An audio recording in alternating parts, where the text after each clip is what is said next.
এইভাবে যদি বিউলির ডালের রসবড়া তোমরা বানাও তাহলে খেতে খুবই ভালো লাগবে আর একেবারে নরম তুলতুলে আর খুবই সুন্দর খেতে হয়। তো কিভাবে বানাচ্ছি সবটাই আমি তোমাদের সাথে শেয়ার করব। তো সম্পূর্ণ ভিডিওটি তোমরা দেখো আর ভিতরটা দেখো একেবারে নরম কত সুন্দর। এভাবে রসবড়া বানিয়ে অনেকেই চিনির রসে দিয়ে থাকে, আবার অনেকেই দুধে দিয়ে থাকে। তো আমি আজকে তোমাদের সাথে দুধের মধ্যে দেওয়া রেসিপিটা শেয়ার করছি। তো তোমরা দেখো আর ভালো লাগলে অবশ্যই লাইক কমেন্ট করে জানিও। তো চলো বন্ধুরা সম্পূর্ণ ভিডিওটি দেখতে থাকো। দেখো এখানে কিন্তু বিউলির ডালটা আগে থেকেই ভিজিয়ে রাখা ছিল। তো এই ডালটা 3 থেকে 4 ঘন্টার মতো ভিজিয়ে রাখা ছিল। দেখো অনেকটাই বড় বড় লাগছে দেখতে, ডুবে গেছে ওই জন্য। আর এখানে নিয়েছে নারকেল। তো এইটা কিন্তু নারকেল দুধ দিয়ে বানানো হবে। তো নারকেল দুধ দিয়ে খেতে খুবই টেস্টি হয়। তো দেখো নারকেলটা ভেঙে নিয়েছে। তো প্রথমে আমি ডালটাকে মিক্সিতে দিয়ে দিচ্ছি। ডালটাকে আমি প্রথম বেটে নেব। তো দেখো আমি দুবার করে করব, যেহেতু এখানে 300 গ্রামের মতো ডাল ছিল। তো আমি এখানে ডালটাকে দেখো এরকমভাবে, এতে কিন্তু বেশি জল দেওয়া যাবে না, বেশি জল দিলে জিনিসটা ভালো হবে না। দেখো দুবার করে আমার পুরো ডালটাই কমপ্লিট হয়ে গেছে বেটে নেওয়া। এবারে দেখো কি সুন্দর দেখতে লাগছে, পুরো মাখনের মতো লাগছে। তো এবারে নারকেলটা কুড়িয়ে নিচ্ছে। নারকেলটা কোড়ানো হয়ে গেলে দুধ বের করে নেবে। তো দেখো নারকেলটাও কোড়ানো হয়ে গেছে। এবারে নারকেলটার মধ্যে গরম জল দিয়ে দুধ বার করে নেবে। তো তোমরা সবাই জানো কিভাবে করতে হয়, এভাবে দুধটা বার করে নেবে। তো আমার চ্যানেলে সকল বন্ধুদের অসংখ্য ধন্যবাদ ও ভালোবাসা। সবাই আমার পাশে থেকে সাপোর্ট করো, আমিও তোমাদের পাশে সবসময় ছিলাম, আছি আর থাকবো। তো দেখো এবারে একটা ছাঁকনি দিয়ে ছেঁকে নিচ্ছে। দেখো সব দুধ বের করার পর ছেঁকে নেওয়ার পর এবারে দুধটাকে চিনি দিয়ে ফুটিয়ে নিচ্ছে। তো এখানে তোমরা তোমাদের পরিমাণ মতো চিনি দিয়ে ফুটিয়ে নেবে। তো দেখো দুধটাকে ভালোভাবে ফুটিয়ে নিয়েছে। এবারে এর মধ্যে এলাচ গুঁড়ো দিয়ে দিল। এলাচ গুঁড়ো দিলে সেন্টটা খুবই ভালো হয়। আর এইভাবে দুধটাকে ফুটিয়ে রাখছে আগে থেকে, তারপরে বড়া ভাজবে। তো আমি এখানে 50 গ্রাম আমুল দুধও নিয়েছিলাম।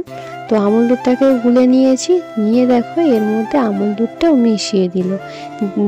এটা ফ্লেভারটা আরও ভালো আসবে সেই জন্য। দুধটা পুরোপুরি রেডি হয়ে গেছে। এবারে এই বাটার ডালটা একটু ভালো করে ফেটিয়ে নেবে। তো এই ডাল বাটাটার মধ্যে তোমরা কিন্তু অবশ্যই অল্প করে লবণ দিয়ে দিও। লবণ দেওয়ার পরে তারপরে এটাকে ভালো করে ফাটিয়ে নিও। যত বেশি সময় এটাকে ফেটাবে তত কিন্তু এটা ফুলবে আর ততটাই নরম হবে। তো এটার মধ্যে আর অন্য কিছু লাগে না, জাস্ট একটু লবণ লাগে। লবণটা আমার স্কিপ হয়ে গেছে। তো চলো তোমরা দেখতে থাকো। তো ফাটানো হয়ে গেছে, দেখো দেখতে কত সুন্দর লাগছে। এবারে কড়াই বসিয়ে দিয়েছে, কড়াইতে রিফাইন তেল দিয়ে দিল। তেলটা গরম হয়ে যেতে তেলের মধ্যে বড়ার মতো ছোট ছোট করে দিয়ে দিল। তো একেবারেই ছোট ছোট করে দেয়নি, বেশ বড় বড়ই দিয়েছিল। আর এটা খুবই সুন্দর হয়েছিল দেখতে। আর দেখো এমন দিচ্ছে কিন্তু অটোমেটিক পুরো নিজে থেকেই ঘুরে যাচ্ছে। তো একেবারে বেশ অনেকগুলোই হয়েছিল। কড়াইতে দিয়েছিল, বেশ অনেকগুলোই একসাথে হয়েছিল। তো দেখো অটোমেটিক কি সুন্দরভাবে ঘুরে যাচ্ছে। আর এগুলো ভাজার সময় তোমরা কিন্তু অবশ্যই গ্যাসের ফ্লেমটা লোতে করে দিও, না হলে কিন্তু তাড়াতাড়ি পুড়ে যাবে। তো এটা খুব একটা টাইম লাগে না। তো এভাবে কিছুক্ষণ ধরে নাড়াচাড়া করলেই ভাজা হয়ে যাবে। তো রসবড়া তোমাদের কার কার ভালো লাগে তোমরা অবশ্যই আমাকে কমেন্টের মাধ্যমে জানিও। আর চিনির রসে কার ভালো লাগে আর দুধের মধ্যে দিলে ভালো লাগে, কোনটা তোমাদের বেশি ভালো লাগে সেটাও আমাকে কমেন্ট করে জানিও। আমার তো দুধে দেওয়াটাই বেশি ভালো লাগে। তো দেখো এইগুলো অনেকটাই ভাজা ভাজা হয়ে গেছে। এগুলো যেহেতু সময় লাগে না, এইগুলো অনেকটাই ভাজা ভাজা হয়ে গেছে। আর একটুখানি নাড়াচাড়া করলেই হয়ে যাবে।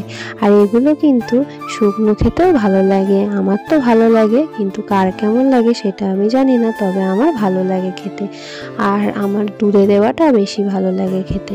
তোমাদের কার কোনটা ভালো লাগে সেটাও কিন্তু আমাকে জানিও। আর দেখো এইগুলো ভাজা হয়ে গেছে। এবারে এগুলোকে তুলে নেবে।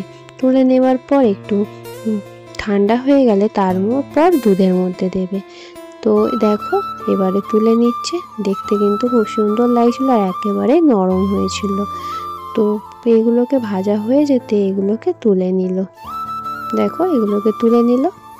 এবারে একইভাবে বাকিগুলো কড়াইতে দিয়ে দিল। তো কড়াইতে দেওয়ার সাথে সাথে দেখো কি সুন্দর ঘুরে যাচ্ছে আর কি সুন্দর ফুলে উঠেছিল, বেশ ভালো লেগেছিল, দেখতেও খুব ভালো লাগছিল আর খেতে তো খুবই ভালো হয়েছিল। তো রসবড়া কম বেশি সবারই ভালো লাগে। আমার চ্যানেলে সকল বন্ধুদের অসংখ্য ধন্যবাদ ও ভালোবাসা। সবাই এভাবে সাপোর্ট করো, পাশে থেকো। তোমরা পাশে থাকলে তবেই আমি এগিয়ে যেতে পারবো। আর সবার পাশে থেকো, আমিও তোমাদের পাশে ছিলাম, আছি, সবসময় থাকবো। আর যদি নতুন কোনো বন্ধু আমার ভিডিওটি আজকে দেখে থাকো, অবশ্যই তোমরা কমেন্ট করে জানিও। আর চ্যানেল নতুন হয়ে থাকলে চ্যানেলটি সাবস্ক্রাইব করে পাশে থেকো। পাশে থাকা বেল আইকনটি ক্লিক করে রেখো, যাতে পরবর্তী ভিডিওর নোটিফিকেশন খুব তাড়াতাড়ি তোমাদের কাছে পৌঁছে যায়।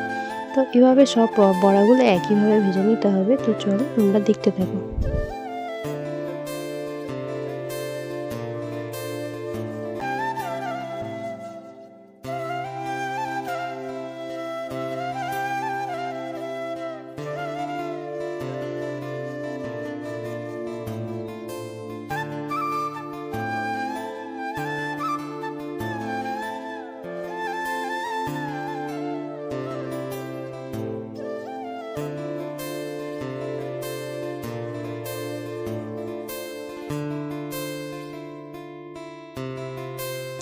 দেখো বন্ধুরা, আমাদের সব বড়াগুলো কিন্তু ভাজা কমপ্লিট হয়ে গেছে।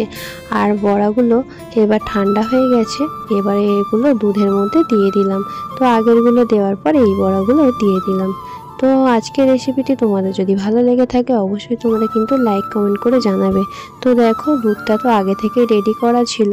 এবার এটাকে খুব ভালো করে মিশিয়ে নিতে হবে। মিশিয়ে নেওয়ার পর কিছুক্ষণ এটাকে ঢাকা দিয়ে রাখলে দুধটা পুরোপুরি এর মধ্যে মিশে গেলে একেবারেই রেডি হয়ে যাবে।